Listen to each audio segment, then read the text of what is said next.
چلا گیا. رو رہے ہیں جو غیر اختیاری چیز ہے, رو رہے ہیں غیر اختیاری ہے نا. تو بچوں نے کیا کہا کہ آپ ابھی تک یوسف کو یاد کر کے رو رہے ہیں. کیا فرمایا, انما اشکو بثی وحزنی الی اللہ, میں اپنے غم کس کے سامنے بیان کرتا ہوں؟ اللہ کے سامنے. اللہ کے سامنے تو بیان کیا جائے گا غم. وَأَعْلَمُ مِنَ اللَّهِ مَا لَا تَعْلَمُونَ, میں اللہ کے بارے میں وہ کچھ جانتا ہوں جو تم نہیں جانتے. ناکامیوں کے نقشے میں کامیاب کرنا کس کا کام ہے؟ اللہ کا کام. مایوس نہیں ہوں, جو ہو رہا ہے میرے حق میں بہتر ہو رہا ہے, اگرچہ مجھے سمجھ میں نہیں آ رہا. تصور نہیں تھا نا بادشاہ بنا کے اللہ ملائے گا. ان کے مسائل خدا کی قسم ہمارے مسائل سے کئی گنا زیادہ تھے. میں مانتا ہوں بے روزگاری ہے, مہنگائی ہے, پھر بھی پراٹھے کھا رہے ہیں لوگ اس مہنگائی میں بھی, پھر بھی زیادہ کھا کے مر رہے ہیں, کم کھا کے نہیں مر رہے لوگ. اور جو کم کھانے والے ہیں, جو واقعی غریب ہیں, ان کے یہ مسائل بھی نہیں ہیں, انہیں صبر آ رہا ہے. زیادہ تر عیش پرست لوگ ہیں جن کو صبر نہیں آتا. تو یہ سارے مسائل کس کی وجہ سے میرے بھائی؟ اللہ سے تعلق نہ ہونے کی وجہ سے. حضرت مولانا شرف علی تھانوی رحمہ اللہ نے بڑی پیاری بات لکھی. ایک مرید نے نا ان کو لکھ کے دیا کہ مجھ سے گناہ نہیں چھوٹتا, گناہ کرتا ہوں توبہ کرتا ہوں, گناہ کرتا ہوں توبہ چھوٹ نہیں رہا. حضرت توبہ کر کر کے تھک گیا. انہوں نے فرمایا کرتے رہو, اس توبہ کی وجہ سے تعلق تو بحال ہے نا اللہ کا. چلو محبت کا تعلق نہیں, معذرت کا تعلق تو ہے, ایکسکیوز کا تعلق تو ہے. نہیں آئی میرا خیال ہے بات سمجھ میں. ایک تعلق ہوتا ہے اطاعت کا تعلق, فرما برداری کا تعلق. اصل تو یہ تعلق ہے کہ آپ اللہ کے فرما بردار بن کے رہیں. اور ایک تعلق ہوتا ہے فرما بردار نہیں ہے لیکن معذرت کر رہے ہیں بار بار, تعلق تو ہے نا. اور ایک ہے کہ تعلق ہی نہیں ہے, نہ اطاعت کر رہا ہے نہ اللہ سے معافیہ مانگ رہا ہے. آج مسلمان کا بہت بڑا مسئلہ کیا ہے کہ اللہ کو اس نے اپنی ڈکشنری سے نکالا, اب چند رسومات میں تو اللہ رہ گیا ہے, چند رسومات میں. لیکن ایسا مضبوط تعلق نہیں ہے کہ یہ اللہ آپ کو ڈپریشن سے نجات دے دے, یہ اللہ آپ کی ٹینشنیں دور کر. دیکھو جب آپ ٹینشن میں ہوتے, کوئی محبوب دوست مل کے آپ کے ساتھ ٹینشن شیئر کر لے تو آپ کو خوشی ہوتی ہے نا. آپ کہتے ہیں یار تمہاری وجہ سے میرا غم کیا ہو گیا ہے, ہلکا ہو گیا ہے. تو اللہ کی وجہ سے غم ہلکا کیوں نہیں ہو رہا؟ اس کا مطلب اللہ دوست ہی نہیں ہے, تعلق ہی نہیں ہے اللہ سے. تو خوب سمجھ لو رمضان اللہ نے کیوں دیا؟ اللہ سے تعلق پیدا کرنے کے لیے. جتنی عبادتیں ہیں بھائی تم اللہ سے کوئی دوستی لگاؤ, راز و نیاز کیا کرو اللہ تعالیٰ سے. تو اللہ سے جو دوستی ہے نا اور تعلق ہے, اس میں سب سے زیادہ پاورفل چیز کیا ہے؟ وہ ہے دعا. آج میں نے دیکھا ہے لوگ نماز پڑھ لیتے ہیں کسی نہ کسی درجے میں, تلاوت کر لیتے ہیں کسی نہ کسی درجے میں, صدقات و خیرات بھی ٹوٹے ویسے تو نہیں ہو رہے جیسے ہونے چاہیے, لیکن چلو ٹوٹے پھوٹے صدقات و خیرات بھی ہو جاتے ہیں. عمرہ بھی کر لیتے ہیں, پیسہ اللہ دے دے, حج بھی کر لیتے ہیں. اللہ سے مانگنے کا شوق ختم, بس ایک فارمیلٹی پوری ہوتی ہے. اجتماعی دعاؤں میں, اجتماعی دعائیں ہوتی ہے نا, اس میں آ رہے ہیں. اب تو بینر بھی لگ رہے ہوتے ہیں ہمارے ہاں, رو رو کے دعائیں مانگی جائیں گی. یعنی یہ بھی ایک انٹرٹینمنٹ کا ذریعہ بن گئی یہ چیز. میں کسی کی نیت پہ شبہ نہیں کر رہا, ٹی وی میں پروگرام دیکھ لو پہلے, کئی اب پتہ نہیں آ رہے ہیں کہ نہیں آ رہے, باقاعدہ ٹھیک لگ رہے ہیں, ٹھیک ہے نا, اور پورا ایک انٹرٹینمنٹ ہو رہی. پورے سال خدا کے سامنے کبھی آنسو بہانے کا موقع کی توفیق نہیں ہوتی, گڑ گڑانے کی توفیق نہیں ہوتی. بہت بڑی دل کے اجڑنے کی دلیل ہے. کلینک میں جاؤ تو ایسے خوبصورت سے ڈاکٹر نظر آتے ہیں وہاں, ڈیسنٹ قسم کے. یونیورسٹی میں جاؤ ایسے پڑھے لکھے ڈیسنٹ قسم کے پروفیسر نظر آتے ہیں. ان سے ملیے, یہ ہے پروفیسر خورشید احمد, اچھے لگ رہے ہوتے ہیں. یونیورسٹی کا ماحول کیسا اچھا ہوتا ہے, آج کل تو زیادہ ہی اچھا ہو گیا ہے. ایئرپورٹ پہ جاؤ, یہ آفیسر صاحب ہیں, یہ فلان ہے. اسٹیشن پہ نہیں جاؤ, مشورہ دے رہا تھا, لیکن فی الحال وہاں نہیں جاؤ. جب حالات صحیح ہو جائیں گے پھر مثال دوں گا, اسٹیشن پہ جاؤ. ہر جگہ آپ کو ایک اچھا سا, مسجد میں کیا ہوگا, وہی بیچارہ آڑا ترشا سا غریب سا امام وہ کھڑا ہوا ہوگا. آپ کو یہ کہ یار میں 21ویں گریڈ کا آفیسر ہوں, اس کو اپنا باپ بنا کے آگے کھڑے کروں اور اس کے پیچھے میں ہاتھ باندھ کے کھڑا ہو جاؤں. اور کیا کرے گا یہ, وہی فجر میں چند صورتیں پڑھے گا, پھر رکوع, پھر سجدہ, سلام پھیرو اور گھر چلے جاؤ. تو یہ کیا ہوا ہے, اس میں کیا ہے, کیا ملا مجھے اس سے؟ ظہر کے وقت میں تو بزنس کا ٹائم ہوتا ہے, عصر کے وقت میں تو دکان پہ اور زیادہ رش ہوتا ہے, اس کو بند کر کے مسجد میں جانا تو اس لیے اللہ نے کیا حکم دیا مؤذن کو، کہا کہ خالی حی علی الصلاۃ سے کام نہیں چلے گا، پہلے ان کو بتاؤ اللہ اکبر، اللہ سب سے بڑا ہے۔ یہ جو تو نے جس کو بڑا بنا لیا ہے نا، ابھی مرے گا تو پتہ چل جائے گا تھوڑے دنوں میں، تجھے ہم نے بنایا غیظ کے گندے خون سے، ناپاک خون سے، اور بنا کے انسان بنایا، تو کیا سمجھ رہا ہے ایسا ہی بنا رہے گا؟ ابھی مرے گا، کیڑے کھائیں گے دوبارہ جا کے، ویسے ہی ہونے والا ہے جیسا جہاں سے ہم نے اسٹارٹ لیا تھا نا، تھوڑے دنوں میں ویسے ہی ہو جائے گا۔ تکبر زیب نہیں دیتا۔ علماء کا اس پر اتفاق ہے کہ جو شخص نماز نہیں پڑھتا وہ متکبر ہے، تبھی تو حدیث میں آتا ہے فرعون کے ساتھ حشر ہوگا، تکبر کی وجہ سے کہ اللہ کی دعوت پر لبیک نہیں کہہ رہا، اتنا اپنے آپ کو فنٹر سمجھتا ہے۔ مؤذن کہہ رہا ہے حی علی الصلاۃ اور کہہ رہا ہے میرے پاس ٹائم نہیں ہے۔ بعض لوگ تو یہاں تک کہتے ہیں نماز وہ پڑھے جو فارغ ہو، معاذ اللہ، روزہ وہ رکھے معاذ اللہ جس کے پاس کھانے کے پیسے نہ ہو۔ یہاں تک فرعونیت بڑھتی ہے انسان کی۔ تو اللہ میاں نے کیا اناؤنسمنٹ کروائی؟ اللہ اکبر، اللہ سب سے بڑا، پھر اللہ اکبر، اللہ سب سے بڑا، اشہد اللہ الہ الا اللہ، اس اللہ کے سوا عبادت کے لائق کوئی بھی نہیں، پھر اشہد ان محمد رسول اللہ میں کیوں؟ اللہ کو تو اور بھی بہت سے لوگ مانتے ہیں، نماز کو نہیں مانتے، ہم تو بھائی اللہ کے میسنجر محمد صلی اللہ علیہ وسلم کو مانتے ہیں۔ اشہد ان محمد رسول اللہ کا مطلب کیا ہے؟ کہ میسنجر آف گاڈ ہے وہ، تو ان کا میسج ہے کہ نماز قائم کرو، اور یہ ان کا نہیں ہے، یہ کس کا ہے؟ یہ اللہ کا ہے۔ اس لیے ان کی وہ یاد دہانی کے لیے اناؤنسمنٹ ہوئی۔ اتنی لمبی تمہید کے بعد یہ نعرہ لگایا جاتا ہے حی علی الصلاۃ، حی علی الصلاۃ، فوراً شیطان حملہ کرتا ہے کہ ٹھیک ہے اللہ کو بھی مان لیا، اللہ کے رسول کو بھی مان لیا، اللہ کی کبریائی بھی مان لی، لیکن تکلیف تو ہو رہی ہے نا جاتے ہوئے، ملے گا کیا؟ انسان کو جب تک اس کا کوئی مفاد نہ ہو نا، اس کو موٹیویشن نہیں ملتی۔ تو بتایا حی علی الفلاح، تھوڑی کامیابی نہیں، بہت بڑی کامیابی ہے۔ خدا کی قسم، اتنا تو آپ کے باس کی طرف سے اگر آرڈر آتا ہے نا تو آپ آدھا گھنٹہ پہلے پہنچ جاتے، اس سٹائل میں آرڈر آتا، پھر اس کو ریپیٹ کیا جا رہا ہے۔ لیکن مؤذن کو حکم ہے کہ اذانیں فضاؤں میں گونجتی رہیں، ان کو زبردستی اٹھانے کی ضرورت نہیں ہے، یہ پڑے ہوئے سوتے رہیں، سونے دو ان کو۔ جو کاروبار میں لگا ہوا ہے لگا رہنے دو، جو یونیورسٹیوں میں ایجوکیشن میں لگا ہوا ہے، پڑھائی میں، اس کے نظر میں پڑھائی کی ویلیو ہے نا، کہ ایکچولی ہمارے لیکچر کا ناغہ ہوگا اگر ہم نماز پڑھیں گے، ایکچولی کل پیپر کی تیاری بھی کریں، ایکچولی بہت ہے آج کل لوگوں کے پاس۔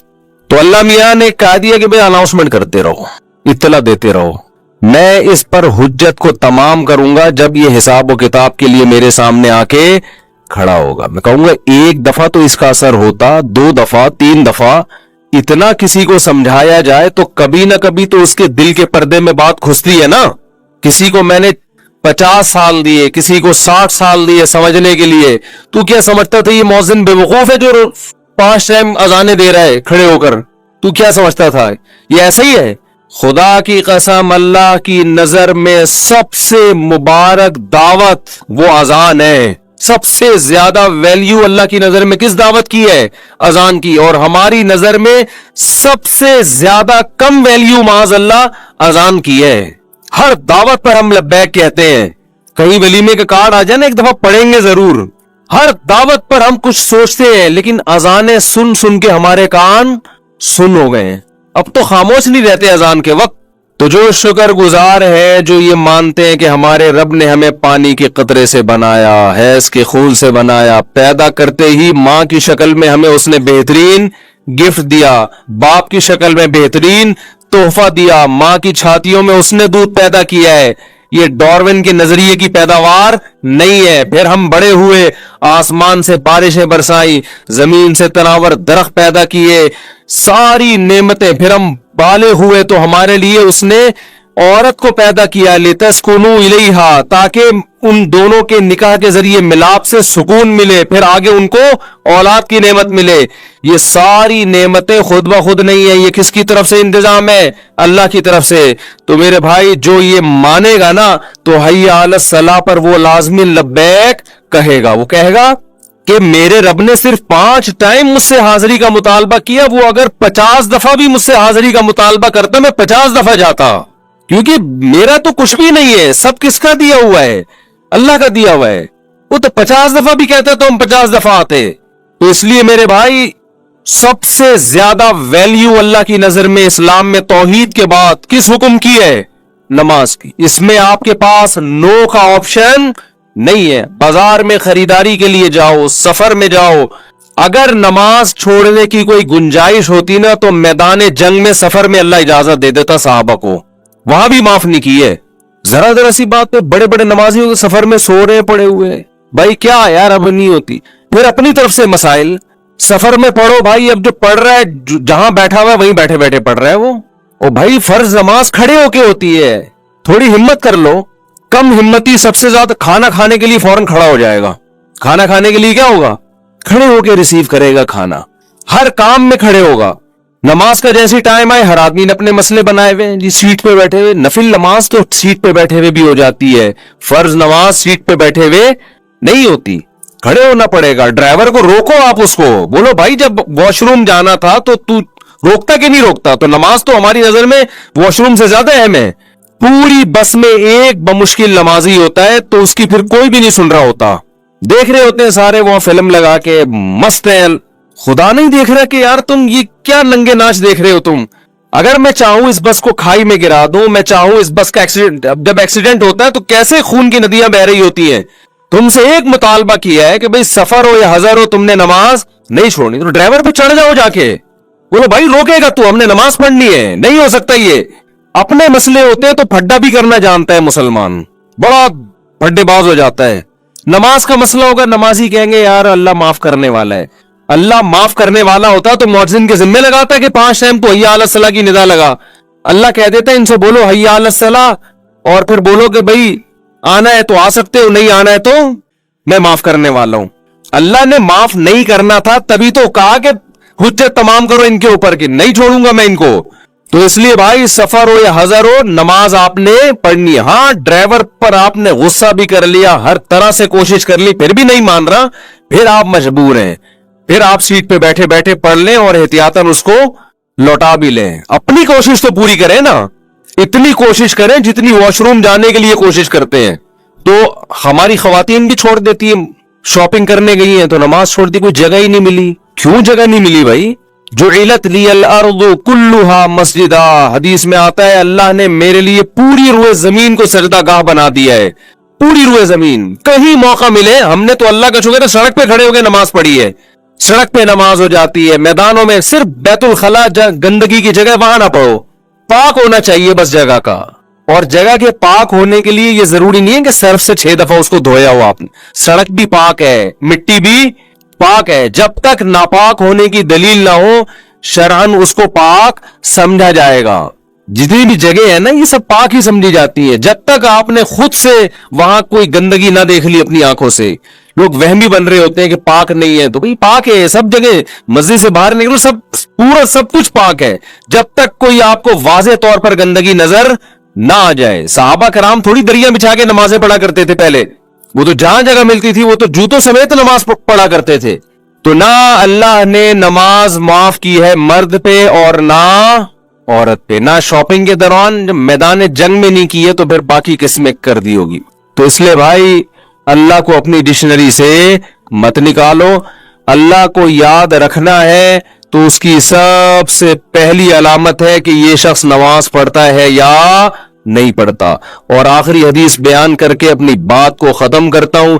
رسول اللہ صلی اللہ علیہ وسلم نے فرمایا کہ جو لوگ صف اول میں نماز پڑھتے ہیں, جب اللہ کا دربار لگتا ہے نا نماز مسجد میں, تو کچھ ایسے ہوں گے جو بالکل اینڈ میں آخری رکعت میں سلام پھیرنے کے لیے آئے ہوئے ہوتے ہیں. وہ بھی غنیمت ہے, نہ آنے سے تو بہتر ہے. ہر چیز میں آگے آگے ہوتے ہیں. جب شادیوں کا کھانا کھلتا ہے تو سب سے پہلے یہ حملہ آور ہوتا ہے. شادیوں کا کھانا مسلمان پاکستانی قوم ہر چیز میں ہمیں میجورٹی سست نظر آتی ہے سوائے چند لوگوں کے. ہماری میجورٹی ہر چیز میں کیا ہے؟ سست. ہر کام لیٹ. کسی کو کوئی ٹائم دے دو اتنے بجے تو مجھے پتا ہے 1.5 گھنٹے بعد ہی آئے گا وہ. لیکن جب شادیوں میں کھانا کھلتا ہے نا, پھر آپ اسپیڈ دیکھو قوم کی. یوٹیوب پہ ویڈیوز پڑی ہوئی ہے, ہم نے تو اپنی آنکھوں سے بھی دیکھی ہے شادیوں میں, ولیموں. شادیوں میں تو ہم جاتے نہیں ولیموں میں. تو جیسے ہی کھلتا ہے نا کھانا, او ہو اور کس طرح اپنی پلیٹوں میں بھر رہے ہوتے ہیں یار، جیسے ندیدوں کو اس کے بعد کبھی بھی زندگی میں نہیں ملے گا. پتا ہے میں اتنا نہیں کھا سکتا، ابے تو جتنا کھا سکتا ہے اتنا نکال یار. سارے لیگ پیس تو لے جائے گا تو باقی کہاں جائیں گے؟ تجھے چیسٹ پسند ہے تو تیرے علاوہ کیا دنیا میں کسی اور کو پسند نہیں ہے؟ کوئی چیسٹ پہ لپکا ہے، کوئی سارے لیگ نا کہ کوئی وسیم نہ کھا لے، یہاں ستار نہ کھا لے. جتنا کھانے تھوڑا سا نکالو. جس خدا نے تمہیں یہاں تک رزق دے دیا ہے، ایک لیگ پیس اگر تمہیں پسند ہے وہ مل گیا تو اگلا بھی انشاءاللہ اللہ نے چاہا تو تمہیں مل جائے گا. جتنا کھا سکتے اتنا کھاؤ، اٹھ کے جاؤ، کچھ نظر آ جائے تو کھا لو، نہیں آئے تو صبر شکر کر کے واپس آ جاؤ، اگلی دعوت میں پھوڑ دینا جا کے. کتنی بدتمیزی والا معاملہ ہوتا ہے یار، اتنی شرم آ رہی ہوتی ہے. یہ ڈر لگ رہا ہوتا ہے ختم نہ ہو جائے. دیکھو عزت کے دونے والے اس ذلت کے پلیٹوں سے. اچھا جیسے ہی کیمرہ آئے گا نا ایک دم تمیز سے، یوٹیوب پہ بڑی پڑی ہوئی اس طرح کی ویڈیو بھی، ایک دم جیسے کیمرہ آئے گا ایسے ہو جائیں گے جیسے پتہ ہی نہیں کھانا وانا کیا ہوتا، جیسے کبھی کچھ ہے ہی ان کو کھانے کی کوئی ویلیو ان کی نظر میں. تو میرے بھائی جو اسپیڈ یہاں دکھاتے ہیں نا وہی اسپیڈ کہاں ہونی چاہیے؟ نماز میں ہونی چاہیے. تو نبی صلی اللہ علیہ وسلم نے فرمایا جو صف اول میں نماز پڑھنے والے لوگ ہیں، آپ نے فرمایا قیامت کے دن اللہ کے دربار میں بھی سب سے آگے ہوں گے، ان مقرب فرشتوں کے ساتھ ہوں گے جن کو اللہ کا خاص قرب ملا ہے. وہاں بھی اللہ کہے گا کہ تم نماز میں پیچھے آیا کرتے تھے تو اب بھی تم کہاں بیٹھو گے؟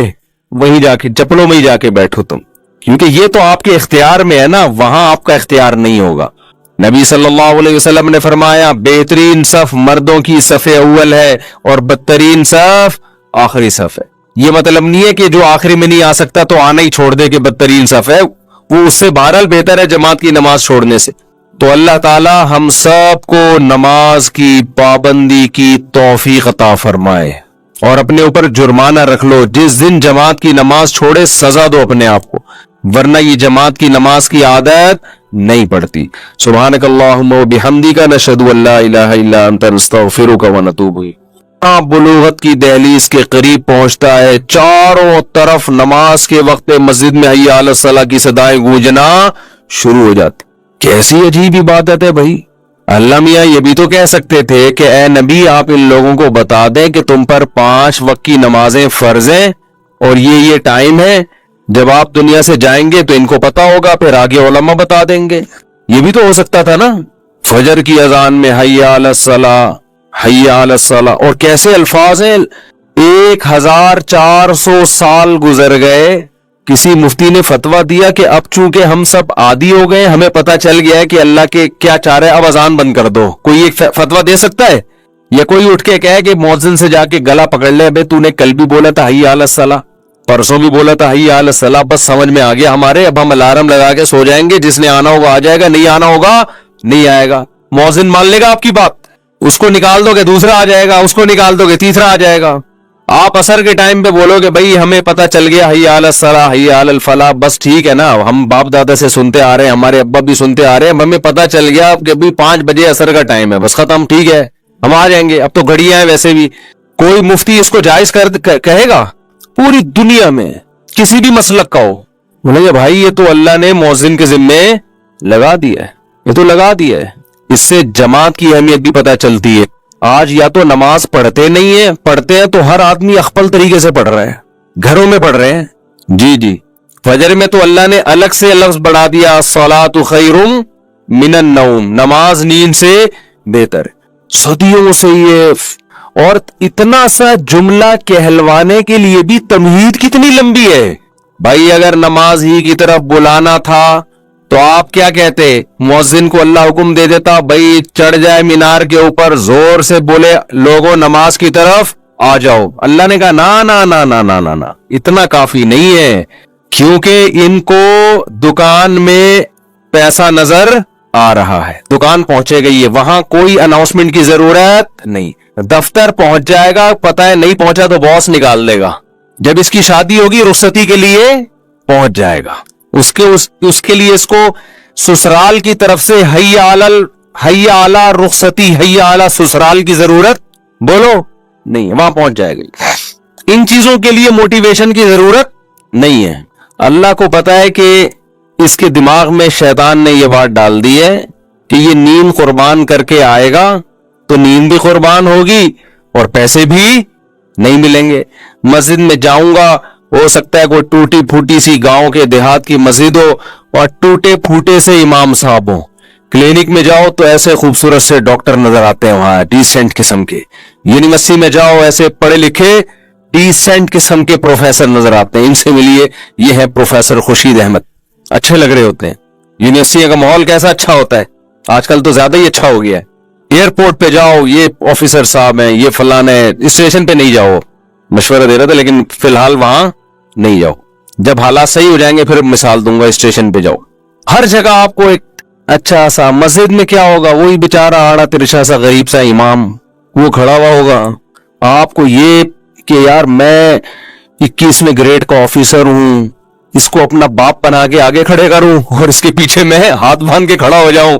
اور کیا کرے گا یہ, وہی فجر میں چند صورتیں پڑھے گا, پھر رکوع, پھر سجدہ, سلام پھیرو اور گھر چلے جاؤ. تو یہ کیا ہوا ہے, اس میں کیا ہے, کیا ملا مجھے اس سے؟ ظہر کے وقت میں تو بزنس کا ٹائم ہوتا ہے, عصر کے وقت میں تو دکان پہ اور زیادہ رش ہوتا ہے, اس کو بند کر کے مسجد میں جانا. تو اس لیے اللہ نے کیا حکم دیا, مؤذن کو کہا کہ خالی حی علی الصلاۃ سے کام نہیں چلے گا, پہلے ان کو بتاؤ اللہ اکبر, اللہ سب سے بڑا ہے. یہ جو تو نے جس کو بڑا بنا لیا ہے نا, ابھی مرے گا تو پتہ چل جائے گا تھوڑے دنوں میں.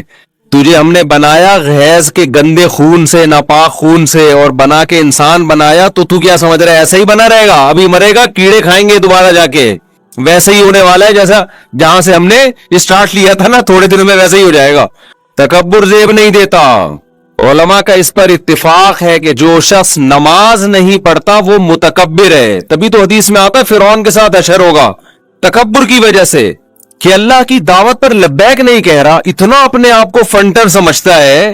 مؤذن کہہ رہا ہے حی علی الصلاۃ اور کہہ رہا ہے میرے پاس ٹائم نہیں ہے. بعض لوگ تو یہاں تک کہتے ہیں نماز وہ پڑھے جو فارغ ہو, معاذ اللہ, روزہ وہ رکھے معاذ اللہ جس کے پاس کھانے کے پیسے نہ ہو. یہاں تک فرعونیت بڑھتی ہے انسان کی. تو اللہ میاں نے کیا اناؤنسمنٹ کروائی, اللہ اکبر, اللہ سب سے بڑا, پھر اللہ اکبر, اللہ سب سے بڑا, اشہد ان لا الہ الا اللہ, اس اللہ کے سوا عبادت کے لائق کوئی بھی نہیں, پھر اشہد ان محمد رسول اللہ. میں کیوں, اللہ کو تو اور بھی بہت سے لوگ مانتے ہیں, نماز کو نہیں مانتے. ہم تو بھائی اللہ کے میسنجر محمد صلی اللہ علیہ وسلم کو مانتے ہیں. اشہد ان محمد رسول اللہ کا مطلب کیا ہے کہ میسنجر آف گاڈ ہے وہ, تو ان کا میسج ہے کہ نماز قائم کرو, اور یہ ان کا نہیں ہے, یہ کس کا ہے, یہ اللہ کا ہے. اس لیے ان کی وہ یاد دہانی کے لیے اناؤنسمنٹ ہوئی. اتنی لمبی تمہید کے بعد یہ نعرہ لگایا جاتا ہے حی علی الصلاۃ, حی علی الصلاۃ. فوراً شیطان حملہ کرتا ہے کہ ٹھیک ہے اللہ کو بھی مان لیا, اللہ کے رسول کو بھی مان لیا, اللہ کی کبریائی بھی مان لی, لیکن تکلیف تو ہو رہی ہے نا جاتے ہوئے. ملے گا کیا انسان کو جب تک اس کا کوئی مفاد نہ ہو نا, اس کو موٹیویشن نہیں ملتی. تو بتایا حی علی الفلاح, تھوڑی کامیابی نہیں, بہت بڑی کامیابی ہے. خدا کی قسم, اتنا تو آپ کے باس کی طرف سے اگر آرڈر آتا نا تو آپ آدھا گھنٹہ پہلے پہنچ جاتے. اس سٹائل میں آرڈر آتا, پھر اس کو ریپیٹ کیا جا رہا ہے. لیکن مؤذن کو حکم ہے کہ اذانیں فضاؤں میں گونجتی رہیں, ان کو زبردستی اٹھانے کی ضرورت نہیں ہے. یہ پڑے ہوئے سوتے رہیں, سونے دو ان کو. جو کاروبار میں لگا ہوا ہے لگا رہنے دو, جو یونیورسٹیوں میں ایجوکیشن میں لگا ہوا ہے, پڑھائی میں, اس کے نظر میں پڑھائی کی ویلیو ہے نا, کہ ایکچولی ہمارے لیکچر کا ناغا ہوگا اگر ہم نماز پڑھیں گے, ایکچولی کل پیپر کی تیاری بھی کریں, ایکچولی بہت ہے آج کل لوگوں کے پاس. تو اللہ میاں نے کہا دیا کہ بھائی اناؤنسمنٹ کرتے رہو, اطلاع دیتے رہو. میں اس پر حجت کو تمام کروں گا جب یہ حساب و کتاب کے لیے میرے سامنے آ کے کھڑا ہوگا. میں کہوں گا ایک دفعہ تو اس کا اثر ہوتا, 2 دفعہ 3 دفعہ, اتنا کسی کو سمجھایا جائے تو کبھی نہ کبھی تو اس کے دل کے پردے میں بات گھستی ہے نا. کسی کو میں نے 50 سال دیے, کسی کو 60 سال دیے سمجھنے کے لیے. تو کیا سمجھتا تھا یہ مؤذن بے وقوف ہے جو 5 ٹائم اذانیں دے رہا ہے کھڑے ہو کر؟ تو کیا سمجھتا تھا یہ ایسا ہی ہے؟ خدا کی قسم, اللہ کی نظر میں سب سے مبارک دعوت وہ اذان ہے. سب سے زیادہ ویلیو اللہ کی نظر میں کس دعوت کی ہے؟ اذان کی. اور ہماری نظر میں سب سے زیادہ کم ویلیو معاذ اللہ اذان کی ہے. ہر دعوت پر ہم لبیک کہتے ہیں. کہیں ولیمے کا کارڈ آ جائے نا ایک دفعہ پڑھیں گے ضرور. ہر دعوت پر ہم کچھ سوچتے ہیں, لیکن اذانیں سن سن کے ہمارے کان سن ہو گئے ہیں.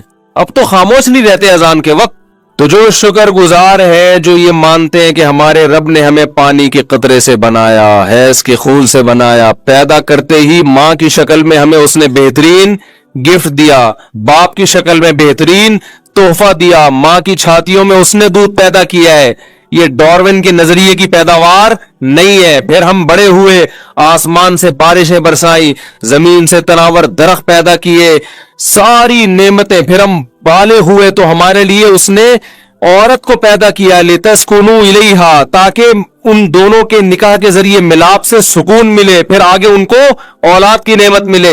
یہ ساری نعمتیں خود بخود نہیں ہیں, یہ کس کی طرف سے انتظام ہے؟ اللہ کی طرف سے.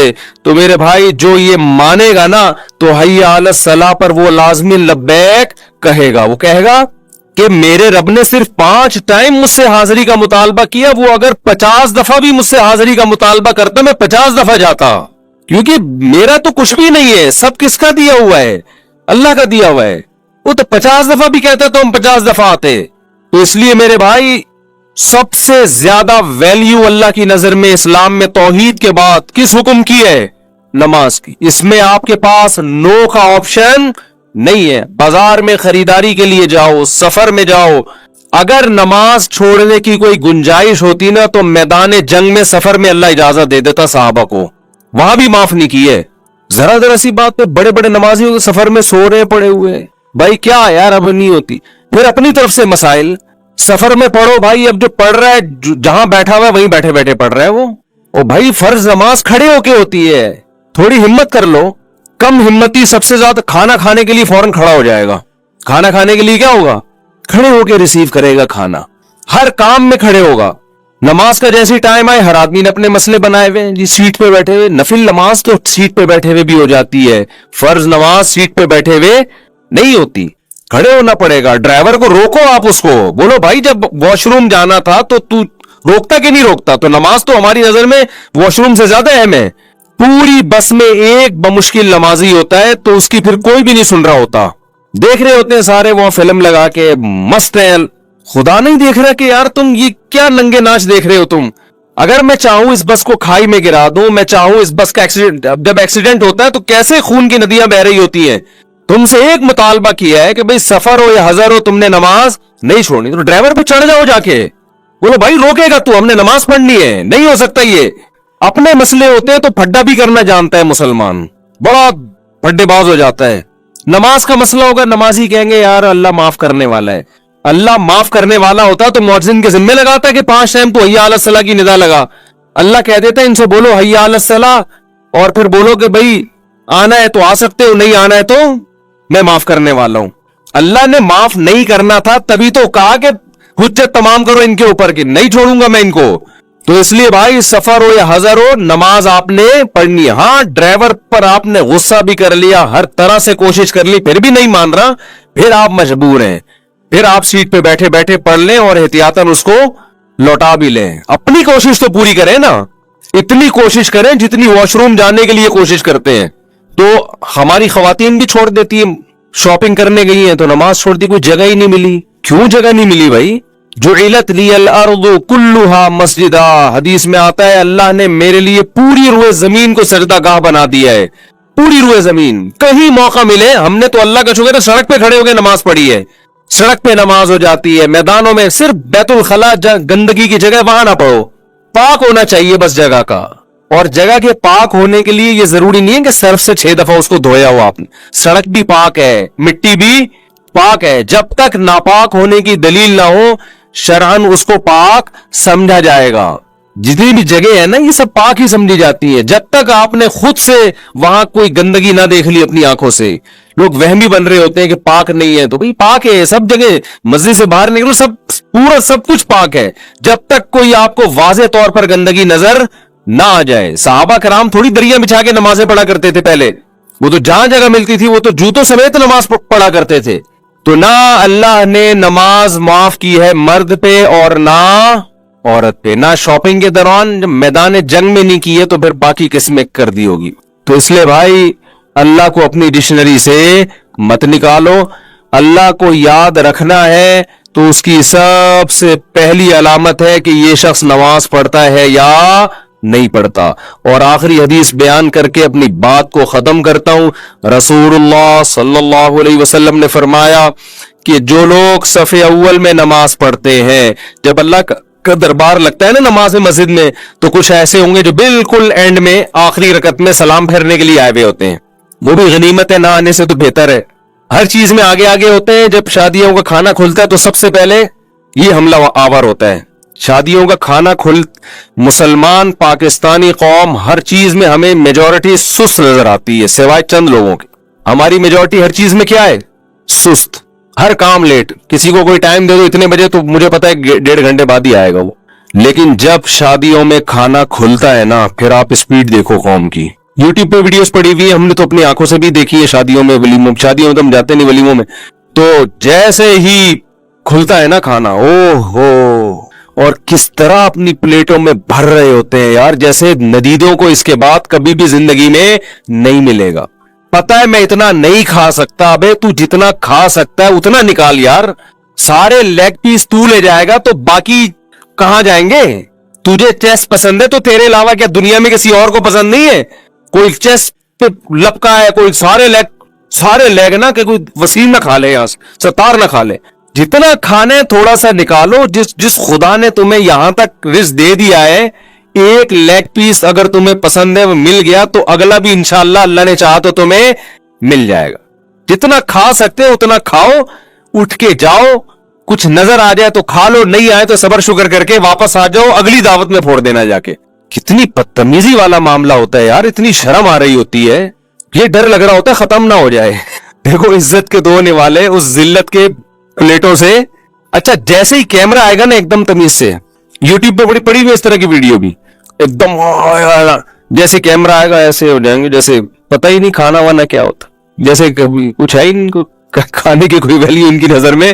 تو میرے بھائی جو اسپیڈ یہاں دکھاتے ہیں نا، وہی اسپیڈ کہاں ہونی چاہیے؟ نماز میں ہونی چاہیے. تو نبی صلی اللہ علیہ وسلم نے فرمایا جو صف اول میں نماز پڑھنے والے لوگ ہیں، آپ نے فرمایا قیامت کے دن اللہ کے دربار میں بھی سب سے آگے ہوں گے. ان مقرب فرشتوں کے ساتھ ہوں گے جن کو اللہ کا خاص قرب ملا ہے. وہاں بھی اللہ کہے گا کہ تم نماز میں پیچھے آیا کرتے تھے تو اب بھی تم کہاں بیٹھو گے؟ وہیں جا کے چپلوں میں ہی جا کے بیٹھو تم، کیونکہ یہ تو آپ کے اختیار میں ہے نا، وہاں آپ کا اختیار نہیں ہوگا. نبی صلی اللہ علیہ وسلم نے فرمایا بہترین صف مردوں کی صف اول ہے اور بدترین صف آخری صف ہے. یہ مطلب نہیں ہے کہ جو آخری میں نہیں آ سکتا تو آنا ہی چھوڑ دے کہ بدترین صف ہے، وہ اس سے بہرحال بہتر ہے جماعت کی نماز چھوڑنے سے. تو اللہ تعالی ہم سب کو نماز کی پابندی کی توفیق عطا فرمائے. اور اپنے اوپر جرمانہ رکھ لو، جس دن جماعت کی نماز چھوڑے سزا دو اپنے آپ کو، ورنہ یہ جماعت کی نماز کی عادت نہیں پڑتی. سبحانک اللہم و بحمدک نشہد ان لا الہ الا انت نستغفرک و نتوب الیک. کہ دیکھو دعا جو ہے نا، دعا اس میں اصل ہے انفرادی. اجتماعی دعا میرے لیے تو مانگنا بڑا ہی مشکل کام ہے. خیر مانگ لینی چاہیے، کبھی کبھار لوگوں کو سیکھنے کا موقع مل جاتا ہے. لیکن اجتماعی دعا کے موقع تو کبھی کبھار ہی آتے ہیں نا. آپ مجھے ایک بات بتاؤ، جب کسی سے قرضہ مانگنے کے لیے جاتے ہو، کسی ذاتی ضرورت سے لیے جاتے ہو، تو کیا بھونپو ہاتھ میں لے کے جاتے ہو؟ اس کو بھونپو کہتے ہیں نا، وہ جو اسپیکر ہوتا ہے. یہ پوری قوم کو لے کے جاتے ہو، جا کے چھپڑ میں اس سے لجاجت کرتے ہو بیٹھ کے کہ یار تو حالات دیکھ رہے، غربت مہنگائی کہاں پہنچی ہوئی ہے، یار تھوڑا کچھ روکڑا شوکڑا دے دے. ایسا ہی ہوتا ہے کہ نہیں ہوتا؟ تو دعا کا جو اللہ نے اصول بتایا ہے قرآن مجید میں، ادعوا ربکم تضرعا وخفیا، اپنے رب کو پکارو عاجزی کے ساتھ اور چپکے سے. تو دعائیں کرنا سیکھیں. مسئلہ سارا مسلمان کے ساتھ یہ ہے کہ اس کا ہر ایک کے ساتھ کنیکشن. جی بیٹا اچھا میں پڑھ لوں گا دعا کے لیے، ٹھیک ہے. مسئلہ مسلمان کے ساتھ یہ ہے کہ اس کا اللہ تعالی سے کنیکشن کیا ہو گیا ہے؟ کمزور. اسی سے سارے مسائل کھڑے ہو رہے ہیں. تو دیکھو آج کے اس بیان میں نا جو بات سیکھنے کی ہے میرے لیے بھی آپ کے لیے بھی, جو میں جتنی باتیں کرتا ہوں میں اس میں سب سے پہلے اپنے آپ کو خطاب کر رہا ہوں. میرا کبھی یہ دعویٰ نہیں ہے کہ جو باتیں میں کر رہا ہوں تو وہ مجھے ضرورت ہی نہیں ہے, اور بھائی میں سب سے پہلے اس کا خود محتاج ہوں کہ اللہ مجھے عمل کی توفیق دے. اس لیے میرے یہ بیان نہیں ہوتے, یہ تکرار ہوتی ہے. مل بیٹھ کے کچھ نصیحت کی باتیں شیئر کر لیتے ہیں جو ہم سب بھولے ہوئے ہیں مجھ سمیت. آپ کہہ سکتے ہیں جب مل بیٹھ کے باتیں شیئر کرتے ہیں تو پھر نیچے بیٹھ کے گپ شپ لگائیں, اوپر کیوں بیٹھے ہوئے؟ تو وہ اس لیے بیٹھا ہوں اوپر کہ نظر آ جاؤں سب کو میں آرام سے. نیچے بیٹھوں گا تو نظر نہیں آؤں گا, اس لیے مجبوری میں اوپر بیٹھا ہوں. میں سمجھتے ہیں اس لیے نہیں بیٹھا کہ میں نصیحت کرنے والا ہوں تو میں کو بہت نیک آدمی ہوں, تو میں چونکہ بڑا آدمی ہوں تو میرا مقام بہت عظیم انسان ہوں. میں وہ عظیم تو قیامت میں پتہ چلے گا بھائی, عظیم کون ہے اور وسیم کون ہے. یہ کب پتہ چلے گا؟ قیامت میں پتہ چلے گا عظیم کون ہے اور وسیم کون ہے. دنیا میں تو کچھ بھی ہو سکتا ہے. تو اس لیے ہمارا سب سے بڑا مسئلہ کیا ہے آج؟ جو ڈپریشن, اسٹریس, بیماریاں, پریشانیاں, ناکامیاں اور ٹینشنیں, ان کی بڑی وجہ یہ ہے کہ ہمارا اللہ سے کنیکشن کیا ہو گیا ہے؟ کمزور. بعض لوگوں کا تو بالکل ہی ختم ہو گیا ہے. اور اللہ نے جو ہمیں عبادتیں دی ہیں نا, تراویح کی عبادت, رمضان کی عبادت, ذکر اذکار کی عبادت, حج کی عبادت,